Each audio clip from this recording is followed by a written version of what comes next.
Buenos días, estimados estudiantes, ¿cómo me escuchan?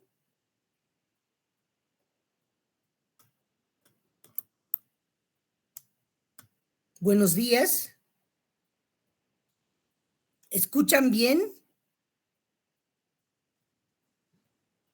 Buen día, doctora. Sí, se escucha. ¿Están todos observando la presentación?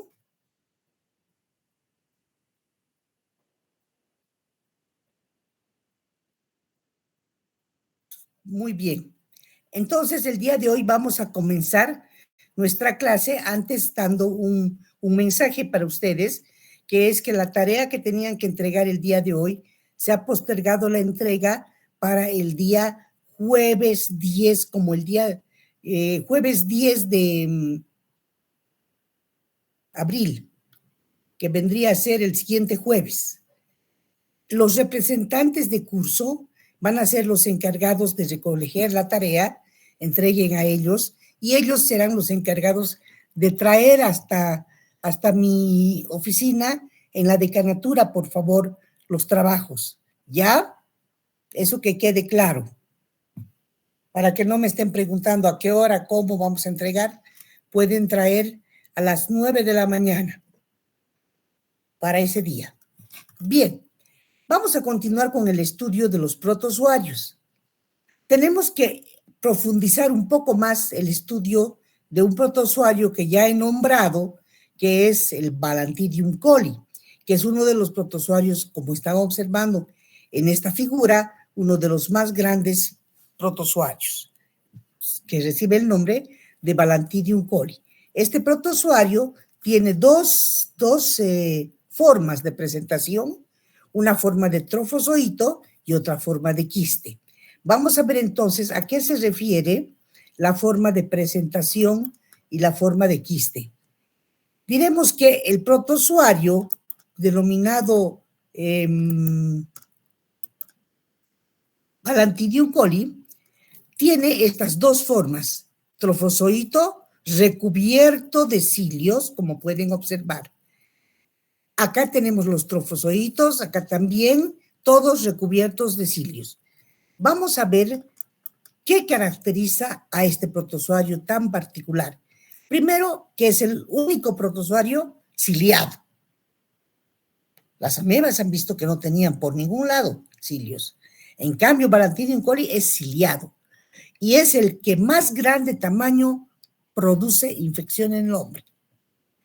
Se llama también parásito zoonótico, porque no solamente el ser humano es su huésped, sino también los cerdos, algunos monos y algunos roedores pueden ser huéspedes habituales de Balantidium coli. Además, Balantidium fue descubierto en el año 1857 por Malmsteen, que fue el primero que observó a este parásito tan grande en dos pacientes que tenían disentería en Suecia. Aunque también se ve que este parásito presenta mayor incidencia en climas tropicales. Sin embargo, quiero yo acotar algo y decirles que los parásitos, que los Balantidium coli, que yo he tenido oportunidad de observar en los 38 años que he trabajado en el gastroenterológico como jefe de laboratorio, tanto de parasitología como de microbiología y de inmunología, venían de personas que habitaban en el campo, principalmente a orillas de sequías o por donde pasaban muy irrigadas o de lagos. Increíble. La mayor parte coincidía en esto, ¿no? Entonces, obviamente, y venían también del Chapare, gran cantidad de este tipo.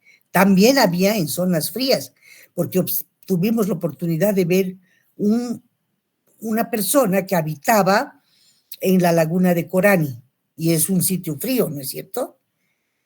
En esas orillas. Bien, y entonces particularmente estos Balantidiums muchas veces se encuentran parasitando también los vegetales, como por ejemplo las algas que se encuentran en las sequías, en las acequias, todas estas en las orillas de los lagos, como tenemos aquí en Bolivia la lulucha. No sé si ustedes han escuchado hablar de la lulucha o sus mamás, pero es una alga bastante conocida que se come inclusive, ¿no es cierto? Que es comestible. Bien. La clasificación del parásito mismo la tienen acá a la derecha, donde dicen que este es perteneciente al reino Animalia, a la clase Phylum Ciliáforo, Ditostomae, a la orden Vestibuliferida y a la familia Balantidiae. El género es Balantidium y la especie es Coli. Como verán también, acá se escribe en cursivas de imprenta, si quieren ustedes, Balantidium coli. Balantidium con mayúscula y coli con minúscula. ¿Qué más podemos decir de este gran parásito? Que presenta dos estadios. Un estadio de trofozoito, que es este que está mostrándoles en la figura A, y un estadio de quiste. El estadio de trofozoito es el móvil, porque tiene una cantidad enorme de cilios alrededor de todo su citoplasma. Además, presenta dos núcleos. Este que viene en forma riñonada, a ser el macronúcleo, y este pequeñito que observan ustedes aquí adentro es el micronúcleo. Estas otras son las vacuolas, que pueden ser de dos tipos, trofozoíticas y contráctiles. Unas de ellas son alimenticias y las otras contienen enzimas. Bien, también si ustedes pueden observar, aquí hay una gran vacuola hialina que está atravesada como por unas líneas. Esas líneas se refieren a porque todo el cuerpo del parásito está recubierto de cilios. Todo el cuerpo. Creo que había otra figura que se veía mucho más. Creo que es esta. A ver, voy a tratar de mostrarles. No, es la siguiente. Y el quiste, si bien tiene el macronúcleo y el micronúcleo, carece de cilios.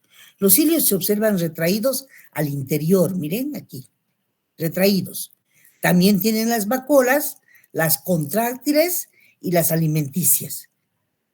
Y es de mucho menor tamaño, ya es redondeado. Este puede medir hasta 200 micras, de 60 a 200 micras, mientras que el quiste ya tiene tamaños normales. Entonces, pueden ver, como les decía yo, que este trofozoito, aquí está lo que les decía yo, presenta el trofozoito de Balantidium toli, estos cilios, en todo el cuerpo, estas líneas que observan ustedes acá, cruzando todo el citoplasma, se refieren a que son parte de los pilis. Todos estos puntitos son pilis, o sea, es entero peludo. Tiene también, a manera en la parte anterior, en la región anterior, a manera de boca, tiene el famoso peristoma y citostoma. Ahí están las vacuolas alimenticias que les he dicho y las vacuolas contráctiles. Aquí está el macronúcleo y el micronúcleo. Y en la región posterior presenta a manera de ano un orificio denominado citopigio. Aquí lo tiene, en la región posterior. Bien. ¿Qué más podemos decir de este parásito grande? Que tiene dos núcleos. El de mayor tamaño, que tiene esta forma arriñonada, conocido como macronúcleo, está involucrado con las funciones somáticas celulares. Esas funciones son importantes para el trofozoito. Y otras y el núcleo más pequeñito, que se ubica generalmente cerca de la concavidad del anterior, se denomina micronúcleo, este pequeñito. Y es el que contiene todas las características del DNA del parásito. O sea, es el que tiene el genoma completo del parásito. Presenta el genoma completo. Esta importancia de tener dos núcleos hace que el parásito sea muy bien considerado como un elemento móvil, además por la característica de sus cilios. Las dos vacuolas que tienen generalmente se encargan de regular la presión osmótica del parásito. Este parásito es anaerobio. Obtiene la energía a través de los metabolitos de hidratos de carbono.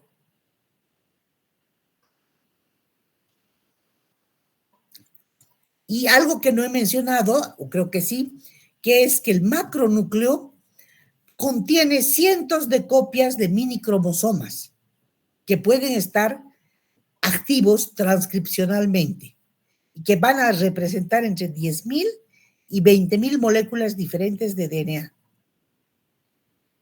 Otra cosa importante de este parásito, cuando está en la forma de trofozoito, es que puede reproducirse por fisión binaria, como están observando acá, que esa es la reproducción asexual, y también por conjugación sexuada. O sea, tiene dos tipos de reproducción. La conjugación involucra varios pasos. Primero se van a unir dos organismos a través de sus respectivas membranas plasmáticas. Los macronúcleos se van a desintegrar y el micronúcleo se va a dividir una sola vez. A continuación, esto va a originar dos células, cada una con dos núcleos. Y luego se separan los parásitos.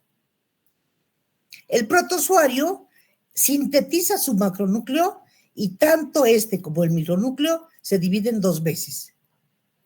También podemos decir que la otra fase, que es el denominada quiste, cuando ya el trofozoito se enquista, es redondeada.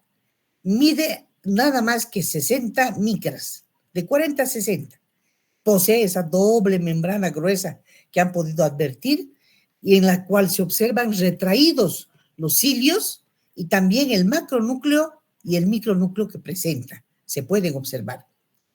Cuando los quistes son eliminados al exterior juntamente con las heces fecales, estos quistes pueden resistir las condiciones que pueda tener el medio ambiente y se consideran los quistes infectantes por vía oral. Puede ser consumido por los cerdos, puede ser consumido por el hombre, en las verduras, puede ser depositado en los yuyos, en las verduras que yo les decía alrededor de las sequías o alrededor de los lagos, ¿no es cierto? De ese modo se adquiere la infección. Si observamos el ciclo biológico de este gran parásito, vamos a decir que este ciclo se produce por la ingesta de estos quistes que son infectantes.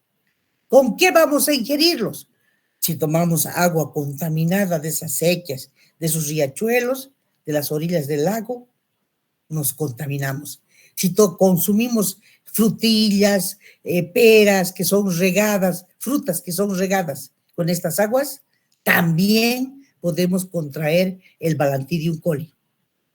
Entonces, agua y comida contaminada. Atraviesa el aparato, el sistema gastrointestinal, pasa el estómago y va a localizarse a la pared del colon. En la pared del colon comienza el quiste a desenquistarse y a formarse nuevamente trofozoitos. Estos trofozoitos, cuando salen al exterior, salen en su estadio infectante, como quistes. Vuelven a ser quistes. Allá en el colon es donde ellos se van a subdividir hasta volverse luego quistes para ser expulsados con las heces fecales. Entonces se multiplican y desarrollan en el intestino grueso, tanto en la luz del intestino grueso o a veces en úlceras que producen en la mucosa. Por eso es que después ellos se enquistan en la luz intestinal y son eliminados con las heces fecales. Su patología tiene dos efectos, una a nivel mecánico y otra a nivel lítico. La del nivel mecánico es porque es un parásito muy móvil, ya que tiene tantísimas cilias. Además, no solo la cilia, sino que el tamaño, que es importante, que es grande, hacen que el movimiento del trofozoito y sus choques contra la pared intestinal sean los que estimulan al peristaltismo. Por eso es que se producen diarreas sin reabsorción acuosa, y son diarreas muy fuertes, las del Palantidium coli. Luego, a nivel lítico, la otra patología, la lítica, se produce porque este Balantidium tiene enzimas como que estaban contenidas en esas vacuolas, ¿recuerdan? Que son la hialuronidasa y otras enzimas histolíticas destructoras de tejido. También se observa gran eliminación de moco, y si las lesiones pues llegan a los vasos sanguíneos, la diarrea que produce Balantidium coli va a contener moco y va a contener sangre. En algunos casos, estos parásitos no invaden y solo están en la luz intestinal reproduciéndose y dan origen a una inflamación crónica de la mucosa colónica. Hoy hay otros casos en que esta mucosa colónica es colonizada y penetrada hasta sus capas más profundas, y ahí se producen las úlceras, que tienen forma irregular, son hiperémicas, muchas veces presentan necrosis y son bien extensas y grandes. También podemos decir que cuando está el parásito como trofozoito, se puede encontrar en cualquier capa de la pared intestinal. Inclusive se ha observado en vasos sanguíneos o linfáticos. Solo excepcionalmente pueden perforar la pared intestinal. Invaden en ese caso el apéndice y pueden llegar a producir en el apéndice estas úlceras necróticas, y el cuadro en ese caso puede ser fatal. El paciente puede llegar a morir. A diferencia de las amebas,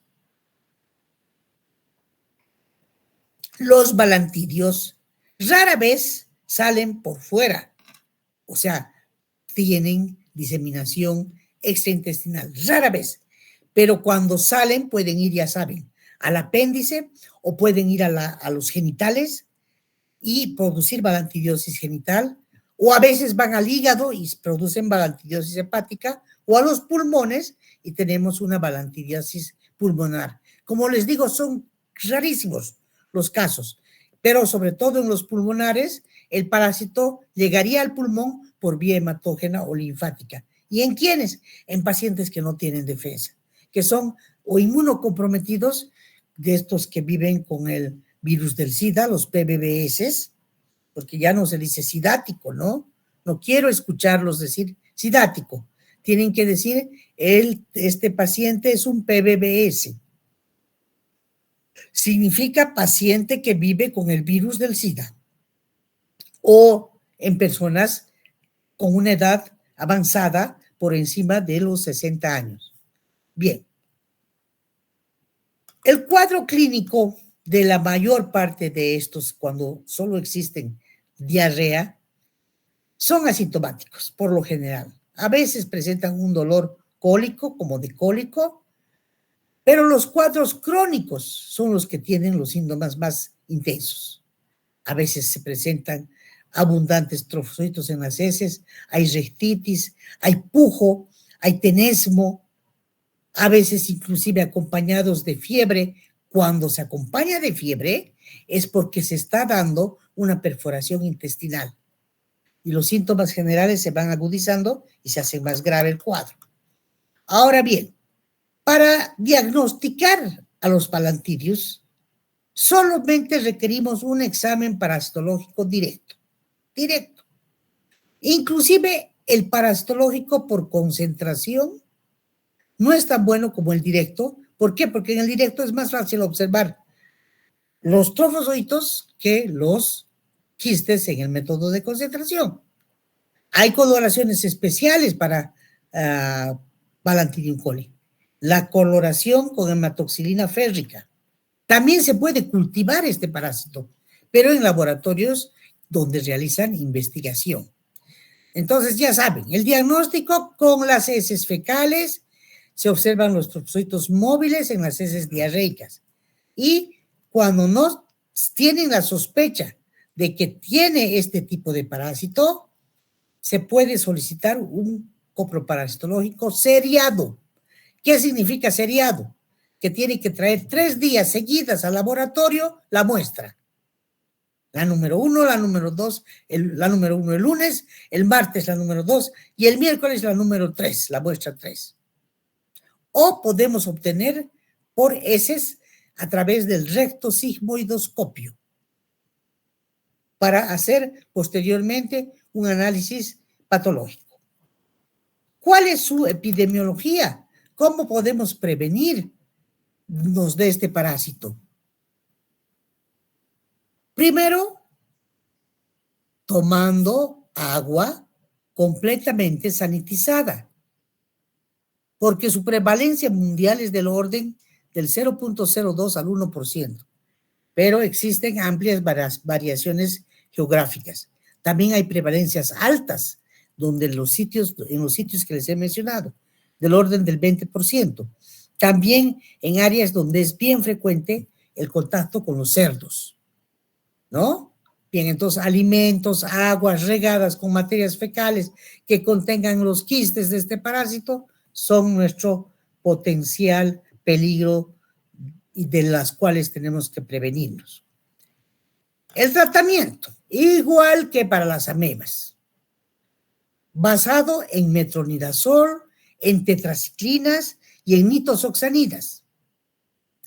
Generalmente estos parásitos no resisten a estos antiparasitarios.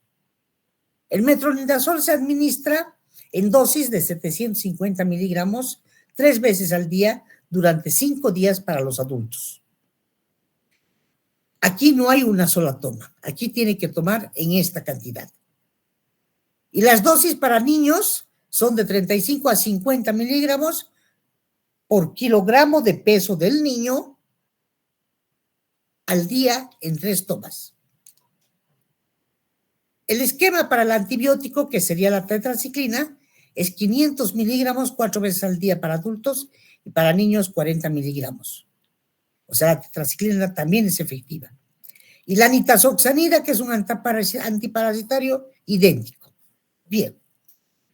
Vamos a dejar al Balantidium coli para hablar de otro parásito como son los coccidios, que para mí tienen mucha importancia y también son protozoarios. Los coccidios, como están observando acá en la presentación, son causantes de las coccidiosis emergentes. ¿Están todos observando la presentación, chicos? No, doctora. ¿No? No se ve. Ya, a ver, vamos a intentar enseguida colocar esta presentación.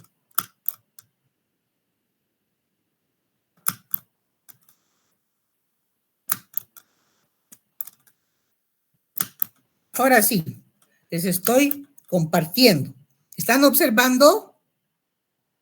Sí, doctora. Bien. Entonces vamos con los coccidios. Los coccidios son por lo general 3 agentes causales de 3 infecciones a considerar, las más conocidas. No les voy a hablar de todos los que existen, solamente de 3. Criptosporidiosis, ciclosporiosis y isosporiosis. En el caso de la criptosporidiosis, esta es causada por Cryptosporidium parvum. Ciclosporiosis es causada por Cyclospora cayetanensis y isosporidiosis es causada por Isospora belli. ¿De dónde vienen estos coccidios? Son también protistas y protozoos, igual que las amebas. Vienen del reino protista, del subreino protozoo, de la clase apicomplexa, Esporozoea, subclase Coccidia, orden Eucoccidiae y de la familia Eimeridae.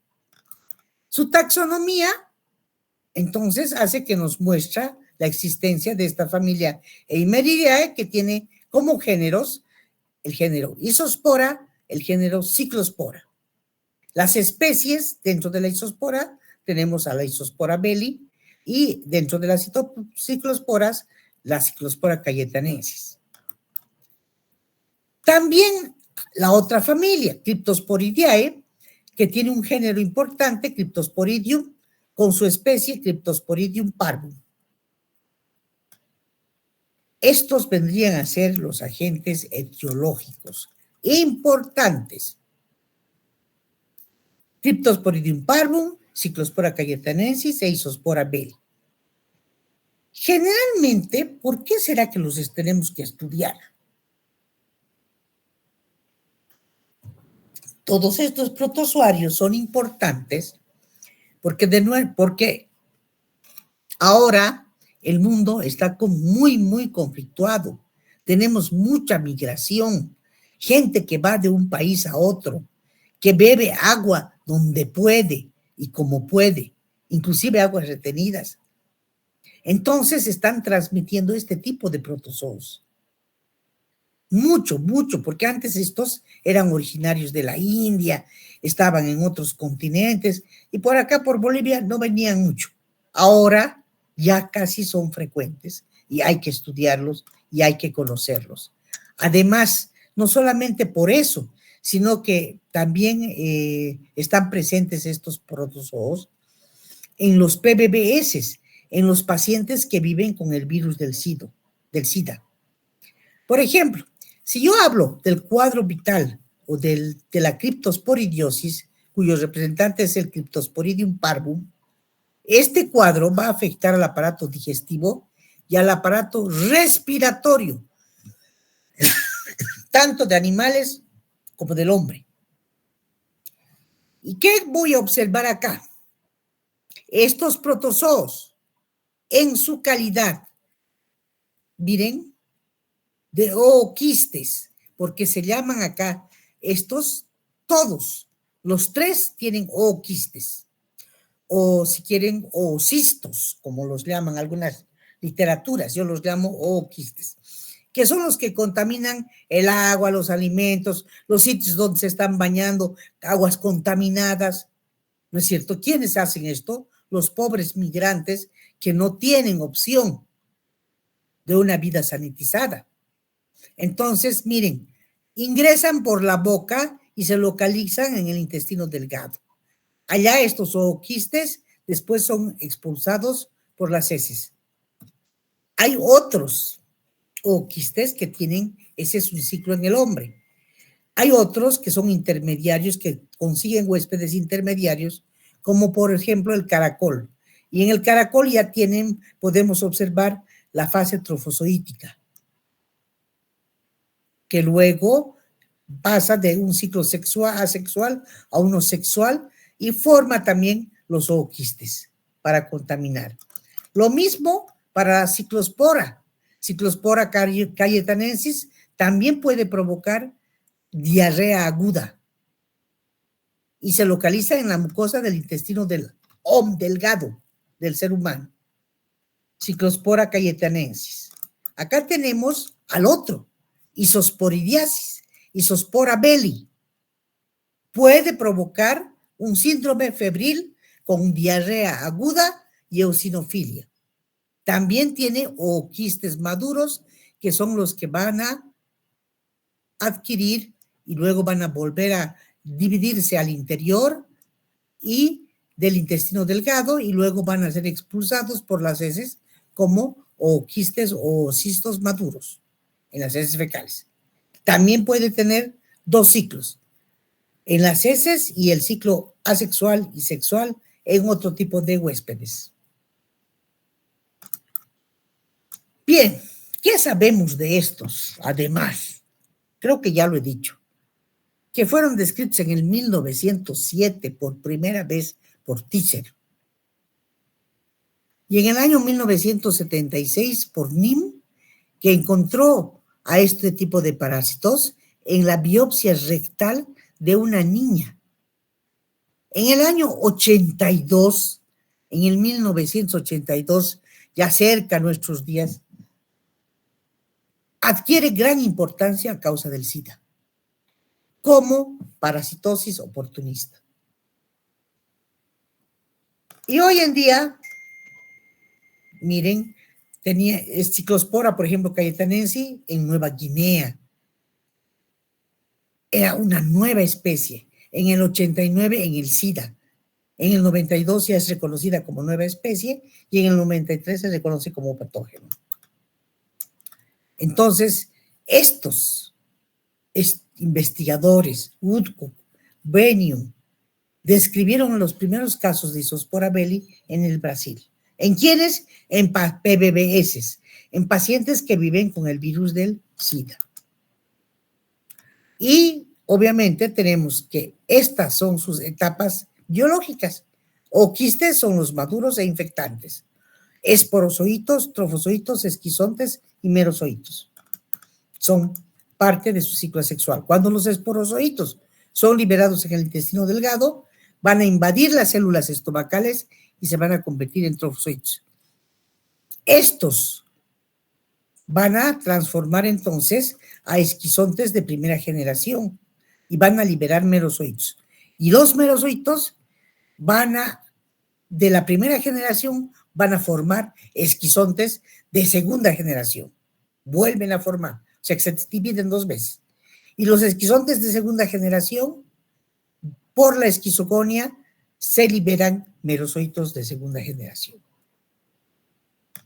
También tenemos el ciclo sexual con microgametocitos, macrogametocitos. Y finalmente la reproducción dentro de vacuolas que están en las células de las microvelocidades del intestino.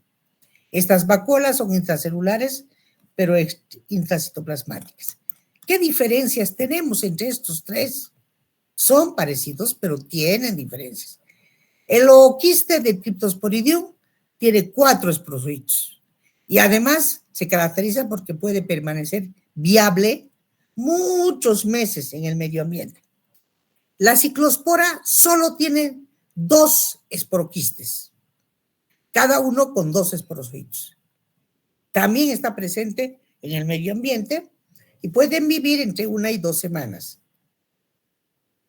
La isospora es un ooquiste que presenta 2 esporoquistes, cada uno con 4 esporozoitos. También puede vivir, pero solamente varios días. Nada más. Es la que menos vive. Ciclospora hasta 2 semanas. Cryptosporidium meses. Y isospora días. Puede vivir. La patología, ya saben, todos causan úlceras. El contacto con el glicocálix de los enterocitos acorta o ausencia de la atrofian a las microvelocidades del estómago, atrofian el aumento de la cripta en los intestinos, se pueden observar infiltrados mononucleares y en la parte más afectada es el Y1. En los pacientes que viven con el virus del SIDA, con VIH, se ha encontrado diseminación que pueden ir a la faringe, al estómago, al esófago, al duodeno, al ileo, al colédoco, al apéndice, al recto, a los pulmones, al colon, a todas partes. Generalmente, estos 3 parásitos se encuentran en este tipo de pacientes. Aunque no son los únicos. Ahí está. Lo mismo. Ciclospora también habita en el duodeno, su sitio de elección, produce eritema, inflamación, aplana y atrofia las velocidades, hay hiperplasia de criptas. Isospora belli, lo mismo, afecta el intestino delgado, produce una reacción inflamatoria con abundantes eosinófilos y obviamente la mucosa intestinal también puede aplanarse y sufrir necrosis. Y alguna vez pueden afectar ocasionalmente el intestino grueso, por donde son expulsados. Dentro de las manifestaciones clínicas tenemos las diarreas de hasta 5 a 10 deposiciones diarias, que vienen con náuseas, con vómitos. Generalmente estas diarreas se autolimitan. ¿Qué quiere decir autolimitan? Que así como aparecen, se van. Generalmente algunos parásitos se autolimitan en días, de 1 a 3 días. Puede tener la diarrea, aparece, se va. En pacientes inmunocomprometidos, como los PBBS, los que viven con SIDA, el cuadro puede durar meses. ¿Por qué? Porque están inmunodebilitados, ¿no es cierto? Bien, y no solo los PBBs, también los ancianos, los niños que no tienen su sistema inmune desarrollado, también son inmunocomprometidos. La isosporiasis presenta eosinofilia. El diagnóstico, ya saben, hay que encontrar los ooquistes en las heces, en los análisis coproparasitológicos. Esto es lo que vamos a ver. Estos son ooquistes de Cryptosporidium. Podemos teñirlos con Ciel-Nielsen, con auramina y rodamina. Podemos hacer métodos inmunológicos como el ELISA, de captura de antígenos. La PCR, la proteína C reactiva, la inmunocromatografía, nos pueden servir. Y en un coproparasitológico, en las deposiciones, en los exámenes seriados, así se observa, por ejemplo, con solución fisiológica Isospora belli. Y aquí teñida con Ciel-Nielsen. Acá tenemos Ciclospora cayetanensis, tiene otra morfología. También teñidas aquí con Ciel-Nielsen y aquí con solución fisiológica. En examen directo o métodos de flotación. Acá tenemos las medidas preventivas. Educación, higiene personal, eliminación de excretas, manipulación correcta de las excretas de los animales. Hay que alejar a las personas que están infectadas de sus labores cuando sabemos que tienen este tipo de parásitos. No tienen que trabajar. Lo mismo, hay que hervir el agua por lo menos durante 1 minuto, ya que los desinfectantes que se puedan utilizar no eliminan los ooquistes. O sea que esas son las medidas preventivas. Bien, yo creo que con esto hemos terminado el capítulo de protozoos, de los más importantes. Hemos estudiado todas las amebas, hemos estudiado a la Giardia, hemos estudiado a estos coccidios, de la clase de coccidios, que son 3, y también a Balantidium coli, el más grande. Con esto, todo ese es material para el primer parcial. Y la siguiente clase vamos a ver de estudiar, gracias porque se han conectado 100 personas, me alegra, estoy feliz, voy a sacar un screenshot, ahora ya son 99, y obviamente me alegra mucho que estén presentes en clases de teoría. Yo sé que no es obligatorio, pero van a entender mejor y obviamente el examen les ha de ser una bicoca para los que asisten y estudian para cada clase. ¿Alguna duda, alguna pregunta? Es el momento de hacerla. A ver, la señorita Karen Yaskara Ayarza. Habilite su micrófono. ¿Ha entendido, señorita? ¿Cuántas fases tiene el Balantidium coli? Señorita Karen. No está esa muchacha. A ver, ¿quién me puede contestar? Doctora, son 3. Balantidium coli, a ver, ¿cuáles son? Las 3. Que yo sepa son solo 2, Alejandra.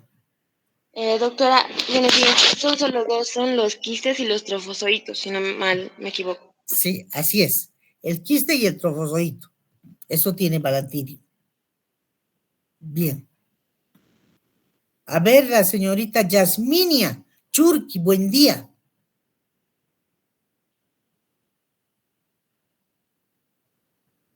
Habilite su micrófono. En vano me alegro y pienso que están todos atentos, pero unos pocos están conectados y los otros deben ser de los que encienden y dejan ahí la computadora. Es una pena. Yo tomo nota de los que no me contestan.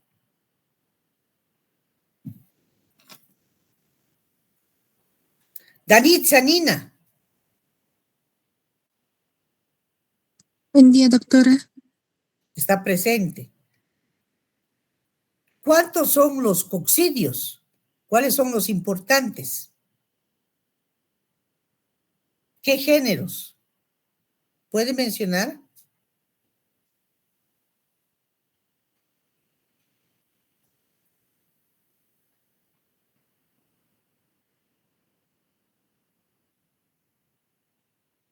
Danitza, tampoco otra que está durmiendo. En fin, no quiero renegar más. Si no existen más preguntas, nos vemos la siguiente clase. Hasta luego, chicos. Hasta Hasta luego, luego, doctora. Hasta luego, doctora. Hasta luego, doctora. Hasta luego.